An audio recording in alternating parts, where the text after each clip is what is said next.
26 in your presentation, I don't feel so bad about my little survey. I was struck by this name. My first reaction was, huh? So I sent out emails to 16 friends, relatives, co-professionals. I feel like I got a good response. I think 13 out of 16 responded. It's a wide group. And the first one, a retired teacher, said, "Hi, I must admit I am left with a blank. Have no idea what that means." More interesting to me was an IT professional wrote back, "You're kidding, right? Offhand, I cannot think of a more meaningless combination of words." I got that a lot. A lawyer said, "Sounds to me like something involving defense or intelligence." A retired secretary said, "It sounds like it's a group of those in teaching professions, but I'm uncertain about strategic within my understanding of the word." A retired budget analyst said it sounded like PhDs specializing in foreign affairs, especially military and petroleum issues. A fourth grade teacher said, "What comes to mind? I guess what comes to my mind is, what does that mean?" A librarian said, a few thoughts. Someone came up with this, had too much time on her hands. The title is too long, and the word strategic is vague and cold. A law librarian said, among other things, "It sounds like a decent name for a group of competitive intelligence professionals. It sounds like a group that is trying to hide its actual profession." Another information professional said, "Does it have something to do with defense?" A nurse said, "It makes me think of consultants trying to make themselves sound good." And I'm saving the best for last. Paralegal. "I don't know how to spell that noise that Scooby-Doo makes when confused, but that's the first thing that came to mind. The second thing was spies." These are people out there across many disciplines who hear this and have no idea what we are. I don't understand how that's an improvement. I'm not saying that what the alignment found isn't valid, but this doesn't say, I don't see this as an improvement, I see it as 100 steps back.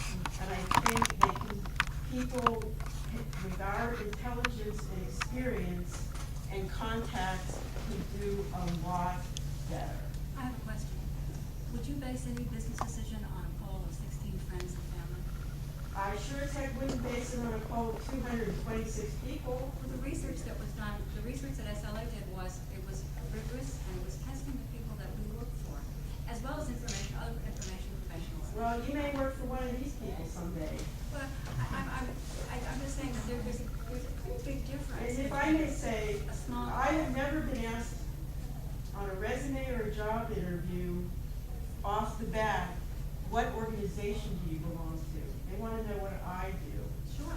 So I think that SLA needs to do a better job of marketing itself. And that may be a whole other issue. It has been No, marketed. that is the point. The point is the fact that, Please take this, and I really, the point is that SLA needs to be able to position itself out in the marketplace. And the marketplace one of the pieces of the marketplace that matters are that C-level executives, the people that make the decision as to whether our library exists 5 years from now or not. well, let me just say that in my profession, where I came from, they were laying off, not just librarians, they're laying off partners, lawyers, associates, secretaries, IT people.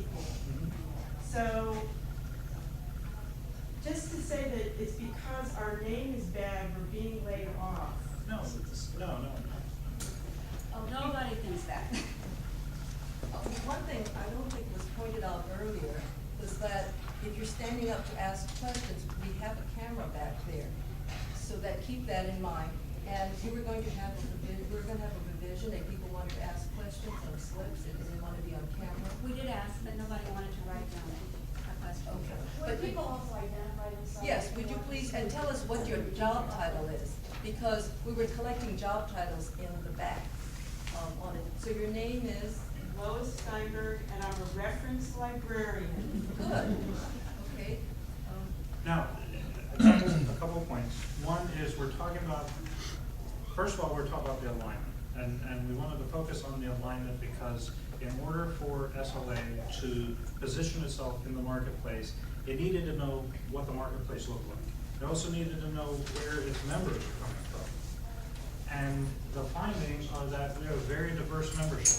And we also have a portion of the marketplace that is turned off or not thinking that they should join our group because it looks like it's just focused on librarians and potentially even librarians that ride short buses. So it's, not understanding the names and gets in the way at times. Now, we're talking about the name of the association. We're not talking about the name of any of your jobs. We're not talking about going through and wholesale changing everybody to be strategic knowledge professionals. What's met from this effort, and that's why I pulled up these, why wouldn't you want to be aligned with a group that focuses on being strategic? Because if you don't want to be strategic, then you're menial and you're potentially going to be cut. If you're not dealing with knowledge and trying to be that intersection of information and point of time and everything to get to that point of knowledge, and if we're not professionals, if we're not doing things to the best of our ability and with skills and with expertise, then what are we?